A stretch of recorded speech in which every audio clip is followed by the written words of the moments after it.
વારે ઘડીએ તો નહીં, પરમ દિવસની એક વાત છે.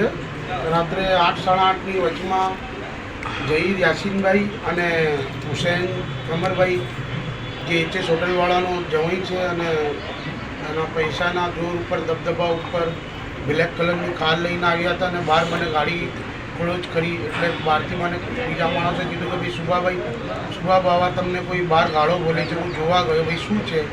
મેં જોયું તો જહીર અને હુસૈન હતા, ગાડીઓ બોલતા હતા કે તું બહુ મોટો નેતા બની ગયો છે. સાલમ દરગાહમાં રહીને આ પોલિટિક્સના પ્રોગ્રામ નરેન્દ્ર મોદીના કેપ કાપવા કે એનઆરસીનો મુદ્દો લઈને કે અયોધ્યાનો મુદ્દો લઈને કે બાબરી મસ્જિદનો મુદ્દો લઈને તું કોણ છે? દરગાહનો માલિક છે? કોણ છે તું? બોલે તું બહાર નીકળ. ખાલી તું બોલે સાલમ દરવાજા આવીને બતાય. બોલે તને અમે એવી રીતે ગાયબ કરીશું કે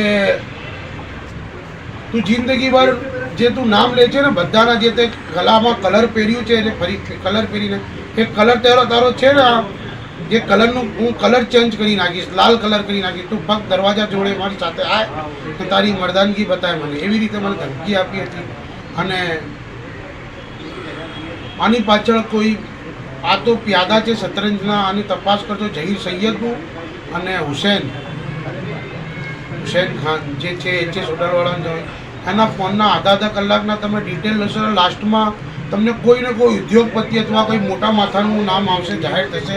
એટલી મારી તપાસ છે કે ભાઈ આ ઉચ્ચ અધિકારી આની તપાસ કરે અને મારી આવાજ ગુજરાત ગૃહમંત્રી હર્ષ સંઘવી સાહેબ જોડે જાય અને મને પ્રોટેક્શન તો લ પાકનું અને ભગવાનનું પ્રોટેક્શન એમનું જ છે કે પ્રોટેક્શનમાં પણ રહીએ છીએ તો મરવાનું આવે છે તો મરી જ જઈએ છીએ. પણ હું મારી જાન અને માલ માટે હું પ્રોટેક્શનનું સરકારને કહીશ કે મને મારી જાન માલ અને મારા બાળકો માટે પ્રોટેક્શન આપી.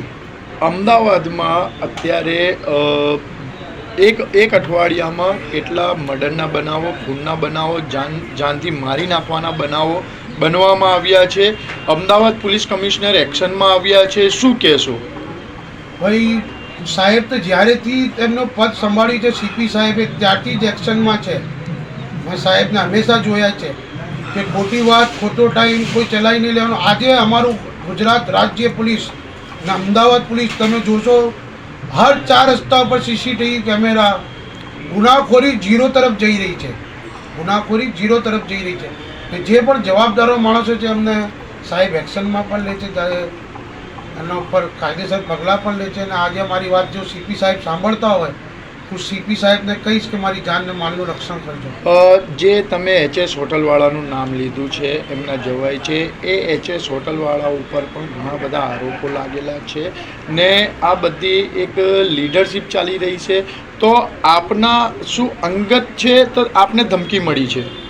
હું નથી ઓળખતો. હું તો ત્યાં જગન્નાથ મંદિર ભરતદાસ બાપુ જાઉં છું, ત્યાં મંદિર ઉપર બેસવા તો મને બતાવે છે કે ભાઈ આજે આ મંદિરનો જગન્નાથનો મંદિરનો ફલાણા ગુલાબનગરભાઈ એચએસ હોટલવાળાએ કબજો લીધું, આ લીધું. તો આપણે રજૂઆત 2 વખત 3 વખત સરકાર જોડે કરી હતી, સંતો મહંતોએ મળીને કે ભાઈ આ જગન્નાથ મંદિરને એવી બધી અમે સંસ્થાઓ મળીને એક રજૂઆત કરી હતી.